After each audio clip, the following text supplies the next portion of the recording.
welcome back to Grandpa Mark's Hobbies and a build finale of Revell's 1967 Corvette.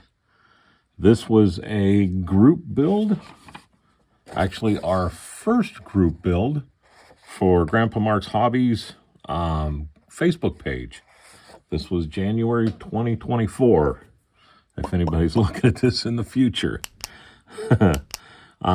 I decided to do the Revell's 1967 Corvette kit, basically because I never did it before, and I always liked the body style. Between this and like the 72s and 70 eras, my favorite body style. So let's move all the guys out the way, and we'll go over this thing.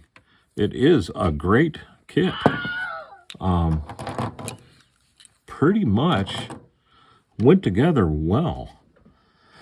From the beginning, I knew I wanted to do the gunmetal and red combo just because of the tests I did on the spoons. And I'm really glad that I did. I'll tell you one thing. That spoon and that stripe are pretty dang close to the same color. And that's just Tamiya's flat red with one coat of quick shine over the top of it, and then a few tests of other things. And this is just straight gunmetal right out of the gun. All I did was use my Tamiya's polish and went over it lightly. I went over this whole thing very lightly with the Tamiya polish. I didn't even use the coarse, it was just the fine. Did have one problem on this whole kit, other than forgetting to put the rear view mirror in and the visors. They're in the box. I had the body on, snugged up, and was like, oh, you didn't. Hell, yeah, I did. So those are missing. It happens.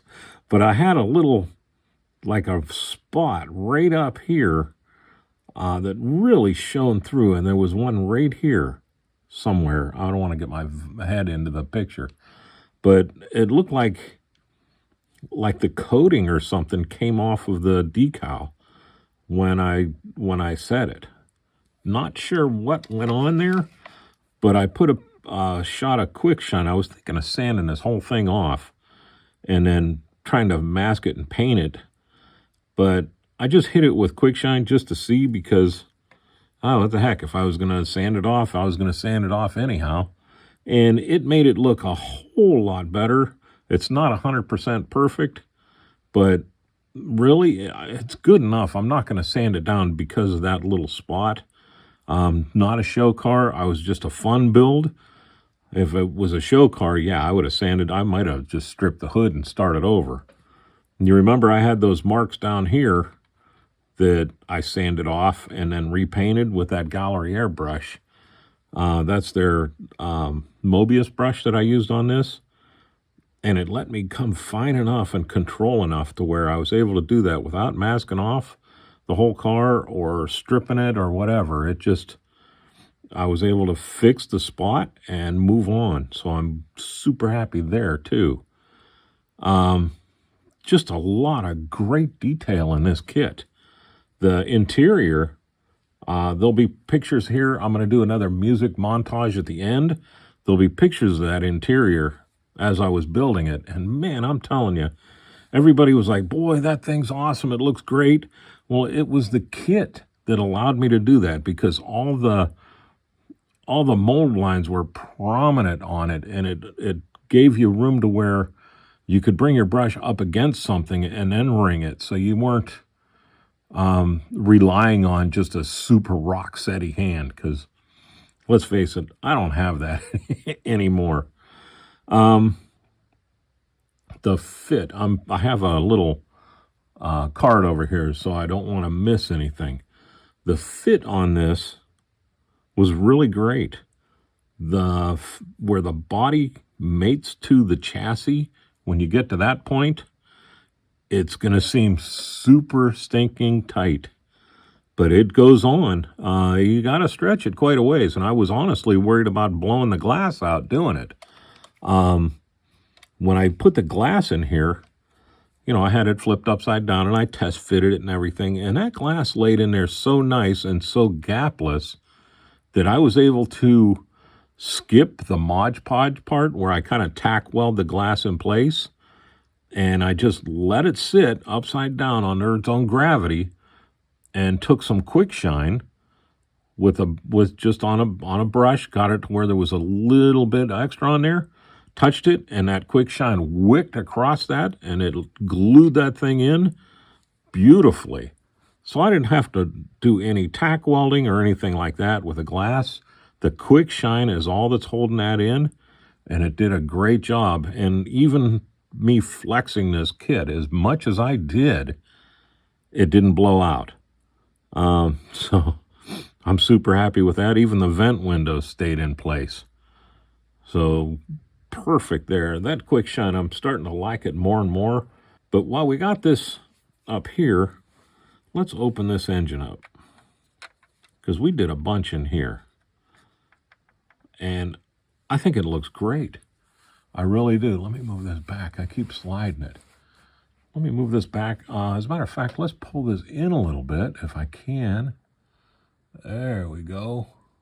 And I'm going to try to keep my hands out of the picture so it stays focused. But the engine, let's see, I added a bunch of extras to the engine. I added the alternator lines, the plug wires, vacuum advance hose, temperature sending line coming down, the radiator overflow, little right here, goes down and disappears, throttle return and the throttle return, or the throttle and the throttle return spring are buried in there. The PCV lines, you can see. I forgot to put the brake line in from here over. I will do that before this goes on the shelf. I'm looking, thinking, dang it, I even drilled a hole for it. So that'll get put in. I can do that in place. Well, it has to be done in place, just like the heater hoses. They were a bear. And I think that's why I forgot to do these. I was done. I exhaled. I walked away. I went and peed and came back and moved on to the next. So it is even on the list here of things I need to get done. So I didn't do it, but I will. And then, like I said, the heater hoses, they don't go into the holes I drilled in the back because the engine actually covered up those holes, which were where the heater hoses should have been. So they come around and they just kind of fudge right up against the heater box in the back. And it's going to be good enough because that's the way it is. I have the one running a little wide, and I knew I was going to do that. I did that on purpose because I wanted you to be able to see both those hoses. And that's all. And if somebody's changing them out, they would have probably been orange anyhow. I am going to do a car someday down the road, I keep telling myself, where I have the orange heater hoses, like the one of them blew out or something and was replaced. And then the other thing I did that I added it right at is the little hose that goes from the pump to the intake. That got put in there too. But all in all, what a great little engine. A lot of stuff was hidden. The windshield washer hose is, you can't see it. The battery wires, I'm glad I didn't fuss with them because you wouldn't be able to see them anyhow. So just on a note, if you're going to do this, the battery, you can run the wires, but as soon as you mate this thing, they're disappeared. You know, all the little details, the decal and all that, it's gone. But it went really good. The engine, or the hood fits on there great. I did have some sanding to do and work on that before I even painted it to get that to line up that way, because it was a little cattywampus and it was bent really pretty good. But it went together nice, and I'm happy with it. Let's back up just a little bit here if I can, and let's flip this thing upside down. Da-da-da. There we go. All right, y'all saw that I did, I talked about before my exhaust. I like the way that came out. Everything underneath here came out great. I almost forgot to put these two little front clip brackets in here. So that was like oh shoot, I was putting the license plate bracket on when I realized what I did there. The other thing I did here is, like I said, I ran my brake lines to the back. I ran my fuel line to the back, and most of it is wrapped up underneath here, and then comes out and drops down to the fuel line, or to the gas tank. And the brakes, same thing, they go up and they kind of disappeared in here. I did not do the parking brake. One of these days I'll get into it enough to do that, but this one didn't get it. And I changed the color of these little arms right here to flat aluminum. I had them black, and then thanks for the links, I was able to find a picture of this thing upside down, and I saw that those were actually supposed to be a metal color. So I did that. The drive shaft, I gave a little bit of life to, and like I showed you before, I did that flat wash underneath here, just real lightly. I didn't want it to be completely dirty. I just wanted it to be road dusty. That's basically what it is. This thing's not going to be going off-roading. It's not sitting in a barn up to its chassis in mud. It's just brand spanking new, off the lot, went to the show. They flipped it over and said, yeah, you got some dust underneath here, because that's what it is. Let me flip it back over. I made custom decals, or custom license plates for this. They're GPM GB1, which is Grandpa Mark's Hobbies group build one. I thought that was fun. I made them with the Ohio 67 plate. And there we go. That's pretty much covering everything. The decals, other than having this weird stain on it, went down pretty darn good. The overlap, the Corvette in the front went down good. This gas cap is able to be detailed out like crazy because, like the dash, it's deep enough to where you can float the paint and then come back with a pointed Q-tip and wipe it down to where it brings the chrome back. And I was like, wow, did that go good. The rear view mirror went on. I actually super glued it on to the body.